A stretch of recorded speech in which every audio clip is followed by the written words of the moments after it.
I said to Victoria, so I think 2.5 months ago, we actually went to a conference for the first time, whereby we showcased the app, which was in a very big, open space, and all kinds of people came to try it, and it was actually the acoustic version, and it worked very well. And that for me was Wow.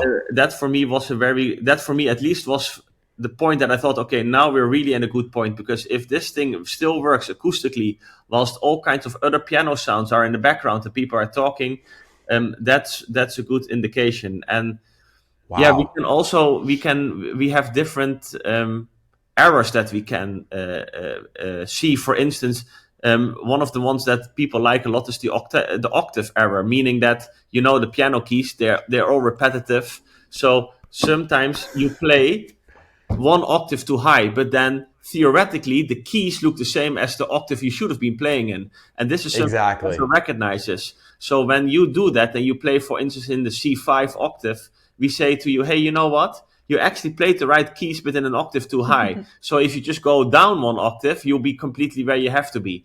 And so, we don't trash you with negative feedback. We always try to positively reinforce you, but there is also an enormous depth and detail of what we can spot.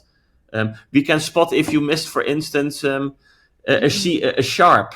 If we see that you've played all kinds of notes incorrectly, but there is a sharp, we don't tell you for each note this is bad. We said, you know what, you just missed this because you probably missed the sharp.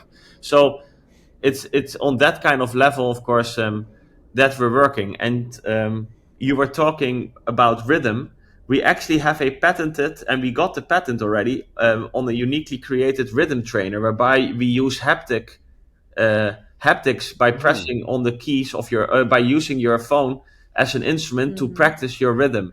And teachers love it a lot, because you can even do it in the train on your way to school with your headphones on. You don't even need your piano. Oh, that's incredible. That's incredible. Um, now, in thinking about this, I can very much see this working especially well with younger students and simple pieces and things like that. As you get into more intermediate and advanced pieces, I can see the difficulty compounding. So how if somebody is maybe a more advanced player, how well does this, and they want to learn a piece, maybe they want to learn a Chopin etude or something like that. Can it work with something like that? It can also do difficult pieces.